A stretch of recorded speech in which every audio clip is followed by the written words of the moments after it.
दुनिया का एक सबसे खतरनाक ग्रंथ है नीलावंती ग्रंथ। बोला जाता है कि जब जब इंसानों ने इसको पढ़ने की कोशिश करी तब तक वो या तो पागल हो गए या तो इस दुनिया से चला गया। गवर्नमेंट ने तो उस पर बैन तक लगा दिया था।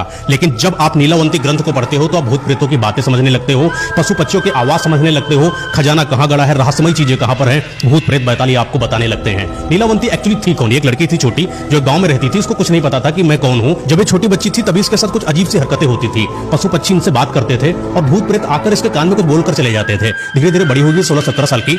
एक बार क्या हुआ कि भूत प्रेत पिशाच जो है इसको कान में आकर बोले कि तुम जो है इस दुनिया में फंस चुकी हो, एक्चुअली तुम यक्षिणी हो, तुम्हारी दुनिया कहीं और है, तुम वहां चलो। और जितने भी भूत प्रेत आत्माएं थे ये इसको आके मंत्र बताते थे, कई तरीके के मंत्र, कई तरीके की सिद्धियां, बहुत कुछ हासिल करने की बातें बताया करते थे। और ये लड़की क्या करती थी, उन सारी चीजों को एक किताब में लिख लेती थी, यानी कॉपी में लिख लेती थी। वही आगे चल के नीलावंती ग्रंथ बनी। और ऐसा बोला जाता है कि जब इस दुनिया को छोड़कर जा रही थी तब एक कश्ती पर बैठी थी, एक लाश की कलाई में धागा था जहां से इसको इस दुनिया से दूसरे दुनिया में जाना था, उसी के सहारे जब इसको खोल रही थी